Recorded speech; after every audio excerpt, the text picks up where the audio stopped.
नारेगाव येथील केंद्रीय प्राथमिक आणि माध्यमिक विद्यालयाच्या प्रथम वर्ष प्रवेशाच्या सोहळ्यासाठी उपस्थित असलेले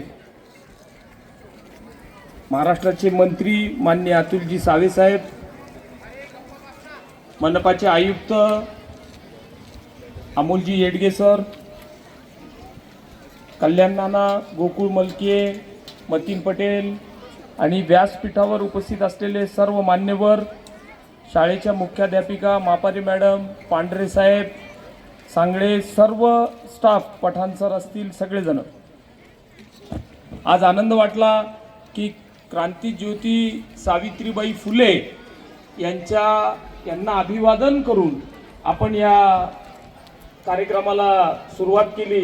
कारण या देशाला जर स्त्री शिक्षणाची चळवळ कोणी दिली असेल तर ती दिली क्रांतीज्योती सावित्रीबाई फुले यांनी।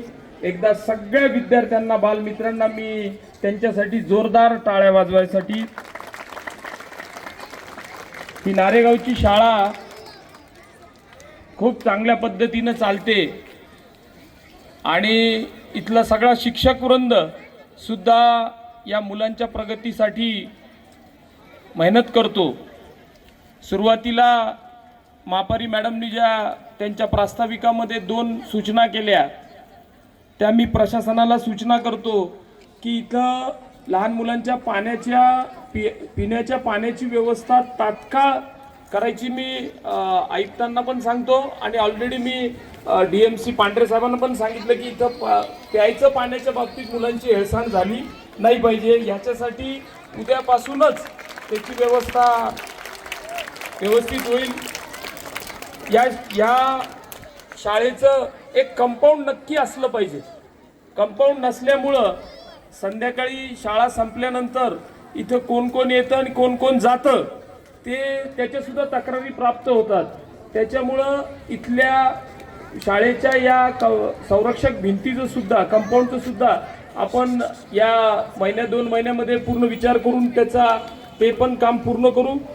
बालवाडीला नवीन जे प्रवेश झालेले आहेत त्या सगळ्या बालमित्रांना मी मनापासून शुभेच्छा देतो। पहिलीला गेलेल्यांना पण खूप शुभेच्छा देतो। या शाळेचा निकाल 90% जास्ती 10वीला लागतो, ही गोष्ट खूप चांगली आहे। कारण की मराठी आणि सावेसाहेब, मराठी आणि उर्दू शाळा एकाच छताखालती चालते आणि कर्मधर्म संयोगाने मला दोन्ही भाषा येतात। म्हणजे मला अवकड पण येतं, कख ग पण येतं आणि आलीपासून छोटी येपर्यंत दोन्ही पण येतं। मी उर्दू चांगलं लिहितो, बोलतो, वाचतो, त्याच्यामुळे मला दोन्ही भाषा येतात। म्हणून या दोन्ही चालत असताना पण उर्दू माध्यमातल्या सगळ्या पालकांना, इथं आलेले जे पालक आहेत त्यांना मी या शहराचा प्रथम नागरिक म्हणून सांगू इच्छितो की यासोबतच आता प्रगत राष्ट्रामध्ये ज्या भाषा सगळ्या चाललेल्या आहेत त्या इंग्रजी आहेत।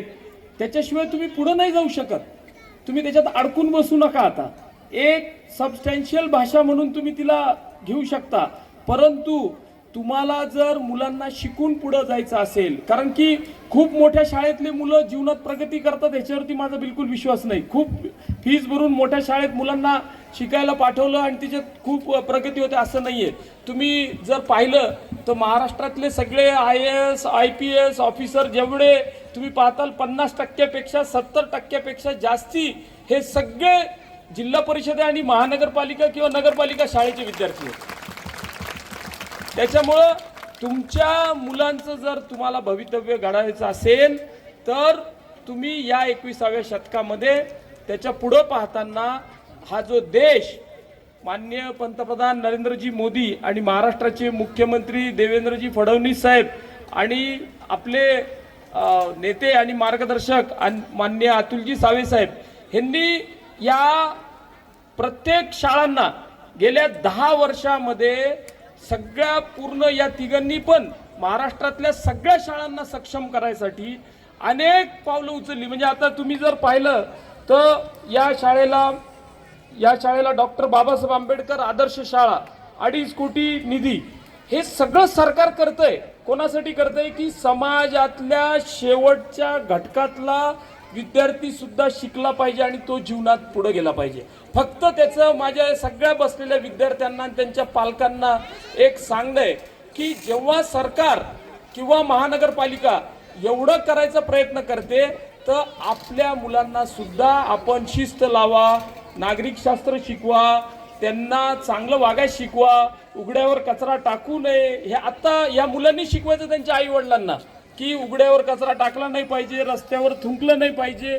हे सगळे सिव्हिक सेन्स, हे सगळं नागरिक शास्त्र आपण करून सक्षम भारताकडे वाटचाल करणारी ही पिढी आहे. ही पिढी घडवायचं काम आपल्याला करायचं आहे.